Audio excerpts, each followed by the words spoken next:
for being with us on the Feast of St. George. Our top story tonight, day 6 of former President Donald Trump's hush money trial, and it began with a gag order hearing. The judge heard arguments on whether the former president should be held in contempt of court for allegedly violating a gag order aimed to keep him from attacking key witnesses. Prosecutors are seeking to have 10 social media posts removed and to fine the former president for each one.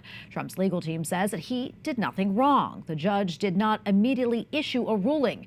The former president later called the gag order a disgrace and unfair and says while he is locked in a courtroom, President Biden is on the campaign trail. And for analysis, we turn to Philip Crowther, international affiliate reporter with the Associated Press, who is outside the courthouse in Manhattan. Philip, good to be with you.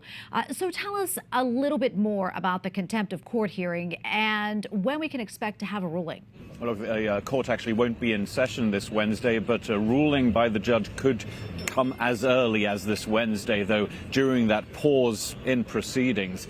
Now, Donald Trump could be fined $1,000 for each of 10 social media posts that prosecutors say violate an already existing gag order. What that gag order says, well, it prohibits the former president from criticizing the likes of jurors, but also the witnesses and anyone else involved in the case, with the notable exception of the judge himself, who, of course, has been criticized at length by Donald Trump. The same again today. But despite that, still, the former president very much a frustrated figure in court and outside of court on this Tuesday. He says that gag order is keeping him from commenting on the case the way he would like to. In other words, criticizing those involved directly in the case. Philip, what about today's testimony? What can you tell us about that, and what stood out the most to you?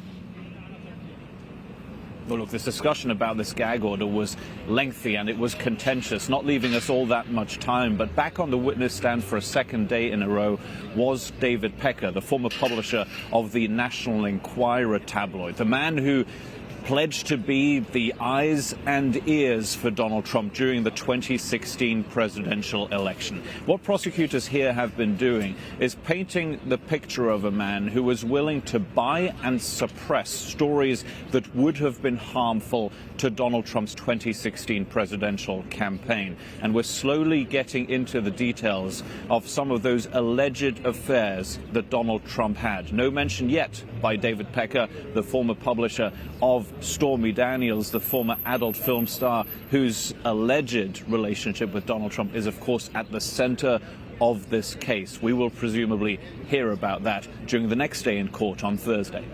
Philip, since court won't be in session tomorrow, do we have any idea how the former president will spend his day? Well, you might be surprised because of so many complaints from Donald Trump that he actually won't be out campaigning this Wednesday. This week has been, like last week, a very frustrating one where there hasn't really been a Donald Trump on the campaign trail. He's had to sit in this courthouse behind me a lot of these days for 8 hours at a time, not leaving him the time to be on the campaign trail. And the event that he'd had planned for Wednesday of last week in North Carolina, that was canceled because of the weather. This doesn't mean, though, that the former president can't comment on the race, because there is a camera set up in the hallway in this courthouse right outside of the courtroom where he is sitting every day behind me. And that camera gives him the possibility to comment on the current campaign, to criticize current President Joe Biden, and he did so again today. Philip Crowther in New York for us tonight. Thank you.